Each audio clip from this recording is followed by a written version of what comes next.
السلام علیکم ورحمۃ اللہ وبرکاتہ جارا سیمد مفتی طارق مسعود صاحب آفیشیل ویڈیو امام مزیارہ کی ہتے انتونیو چینل پر سبسکرائب کرتے نہ فوری محرم کے حوالے سے ایک بات کر لوں. یہ 10 محرم کا روزہ رسول اللہ صلی اللہ علیہ وسلم نے ارشاد فرمایا کہ عاشورہ کا روزہ مجھے اللہ کی رحمت سے امید ہے کہ 1 سال کے گناہوں کا کفارہ ہے. تو بڑی فضیلت ہے. رمضان کے بعد سب سے زیادہ فضیلت عاشورہ کے روزے کی ہے, 10 محرم کا روزہ. سمجھ رہے ہیں محرم میں ہمیں شریعت نے کیا کرنے کا حکم دیا ہے, اسلام کیا کہتا ہے؟ پہلی بات, اسلام یہ کہتا ہے کہ محرم میں روزے رکھنا دوسرے مہینوں کی نسبت زیادہ ثواب ہے. رمضان کے بعد تو زیادہ سے زیادہ روزے رکھیں, اور اسپیشلی 10 محرم کا روزہ 1 سال کے گناہوں کا کفارہ ہے, یہ اور زیادہ ثواب ہے. پورے محرم نہیں رکھے جاتے تو کیا کرنا ہے, 10 محرم کا رکھنا ہے. حدیث میں آتا ہے کہ آپ نے حکم دیا 2 روزے ملا کے رکھو, کیونکہ یہودی جو تھے وہ 1 روزہ رکھتے تھے, صحیح ہے نا. تو یہودیوں سے مشابہت سے بچنے کے لیے ہمیں حکم دیا کہ اس کے ساتھ ایک اور روزہ ملائیں. تو علماء یہ کہتے ہیں کہ آج کل یہودی 10 محرم کا روزہ نہیں رکھتے, تو اب مشابہت ختم ہو گئی ہے. تو اگر کوئی 9, 10 یا 10, 11 کا رکھ لے تو اچھی بات ہے, نہیں تو صرف 10 محرم کا بھی رکھ لے تو بھی انشاءاللہ پورا ثواب ملے گا, کیونکہ اب اس میں مشابہت رہی نہیں ہے. سمجھ رہے ہیں کہ نہیں سمجھ رہے؟ یہ کرنے کا کام ہے. دوسرا کام, محرم میں گناہ دوسرے مہینوں کی نسبت زیادہ, اس کی قباحت زیادہ بڑھ جاتی ہے, کیونکہ 4 مہینے محترم ہیں, شوال, ذیقعدہ,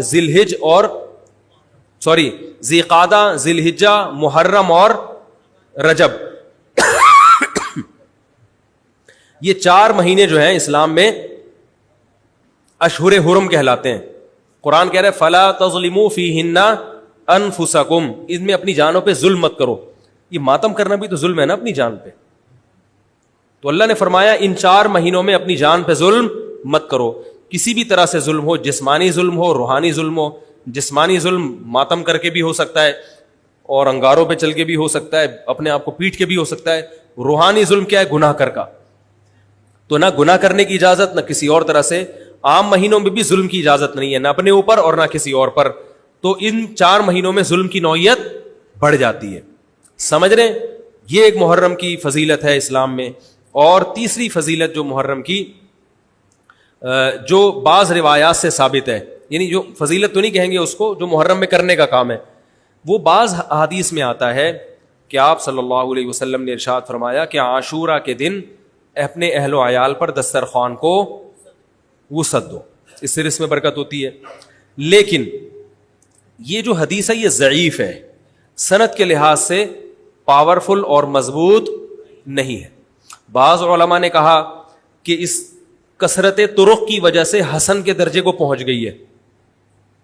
ہمارے ہی بعض اکابر علماء کی رائے ہے, علماء جو بر صغیر کے علماء, بڑے بڑے علماء ہیں, میں نام نہیں ذکر کرتا لیکن بہت بڑی اپر لیول کے علماء ہیں, ان کی رائے یہ ہے کہ یہ ضعیف, اتنی ضعیف نہیں ہے کہ بالکل ہی مسترد کر دی جائے, ٹھیک ہے نا, اور تعدد طرق کی وجہ سے درجہ حسن کو پہنچ گئی ہے. علامہ ابن تیمیہ رحمہ اللہ تعالی, جن کو سعودی عرب میں بہت فالو کیا جاتا ہے, ان کی رائے اور سلفی علماء کی رائے, جو سعودی عرب کے العثیمین, بن باز وغیرہ تھے, ان کی رائے یہ کہ یہ حدیث بالکل صحیح نہیں ہے, اور اس کی کوئی حیثیت نہیں ہے کہ دسترخوان کو وسیع کیا جائے اور عاشورہ کے دن کھانا کھلایا جائے. سمجھ رہے کہ نہیں سمجھ رہے؟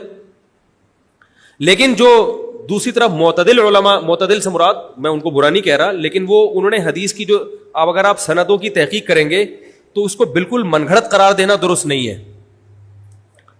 اگر سندوں کی تحقیق کریں گے تو ایسا معلوم ہوتا ہے کہ علامہ ابن تیمیہ رحمہ اللہ تعالی, جو ہمارے لیے قابل احترام ہے, انہوں نے اس حدیث کو رد کرنے میں تھوڑا مبالغہ سے کام لیا, غلو کیا ہے.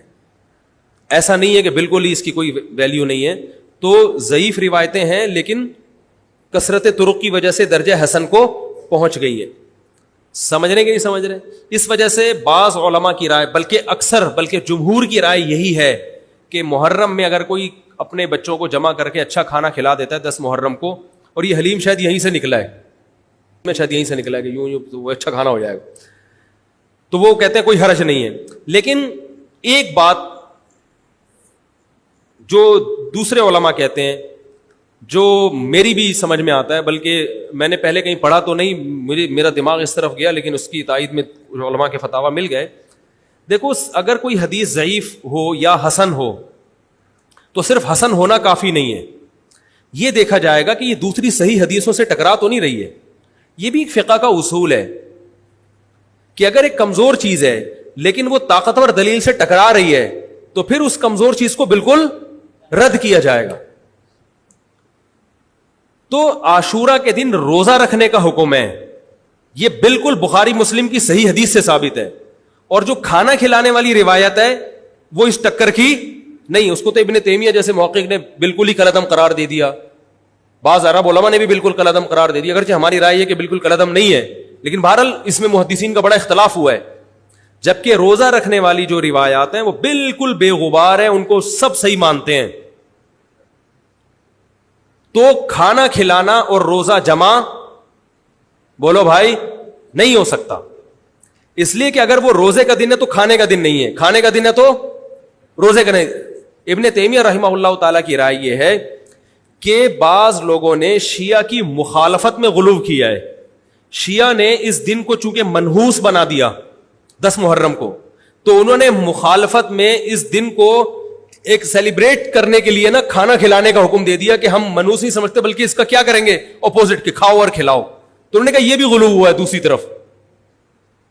بھائی منحوس نہیں ہے, مبارک ہے ہماری نظر میں, لیکن اتنا مبارک کہ اس میں کھانا کھلانا اور یعنی عید والا عنصر, کھانا کھلانا تو عید کے دن ہوتا ہے نا, تو عید نہیں ہے بہرحال. تو یہ بھی بڑی جاندار بات, اگرچہ یہ عقلی دلیل ہے مگر یہ ایسی نہیں ہے کہ بالکل اس کو کالعدم قرار دے دیا جائے. تو اب علماء نے دونوں حدیثوں کو تطبیق کی کوشش کی علماء نے کہ بھئی کھانا بھی کھلاؤ اور روزہ بھی رکھو, افطاری میں کھلا دو, سحری اور افطاری میں. تو بات یہ ہے کہ افطاری میں اگر آپ کھلائیں گے تو وہ 11 محرم شروع ہو چکی ہوگی, وہ 10 محرم بولو بھائی نہیں رہے گی.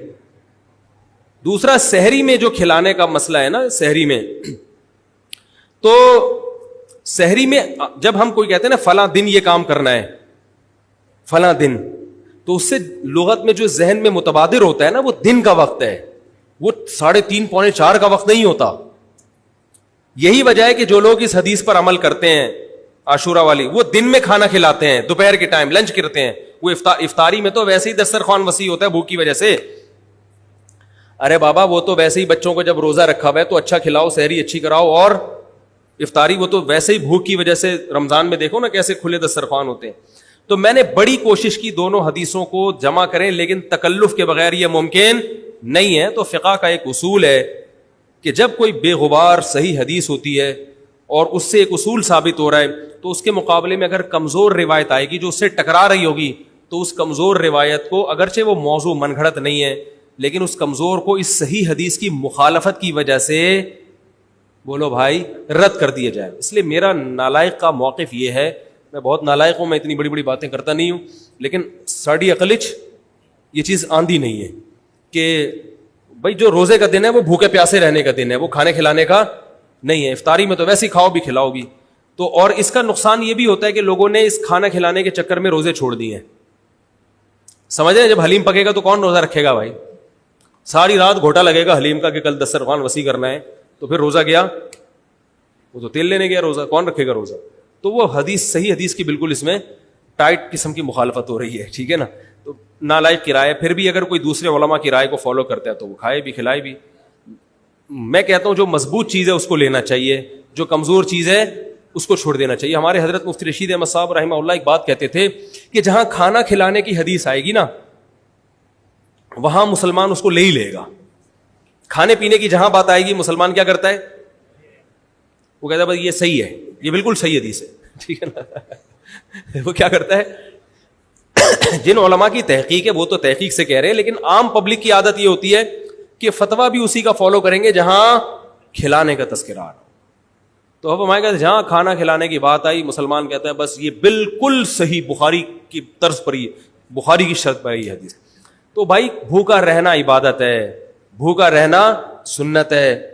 بچوں کو تو ویسے ہی کھلاؤ عاشورہ ہو یا نہیں ہو, اور سحری افطاری کرا دو اچھی سی, روزہ رکھواؤ, اور جو بالکل چھوٹے بچے ہیں وہ تو ویسے ہی کھاتے ہیں. تو اس لیے، اور پھر اس کا نقصان کیا ہو رہا ہے، حلیم کے گھوٹے لگ رہے ہیں پوری پوری رات بیٹھ کے، اس کے الگ نقصانات ہیں، سبیلیں لگ رہی ہیں۔ حضرت حسین رضی اللہ تعالیٰ عنہ تو کربلا میں شدید گرمی میں بھوکے اور پیاسے اپنی جان دیتے ہیں، اور یہاں ہم کیا کر رہے ہیں، کھانا کھا رہے ہیں، دیگیں پکا رہے ہیں، شربت پی رہے ہیں۔ تو یہ بات عقل میں آنے والی نہیں ہے۔ تو عاشورہ کے دن کی مناسبت سے روزہ ہی ہے، وہ روزہ رکھنے کا دن ہے۔ اللہ تعالیٰ عمل کی توفیق عطا فرمائے۔ Subscribe with the Nafora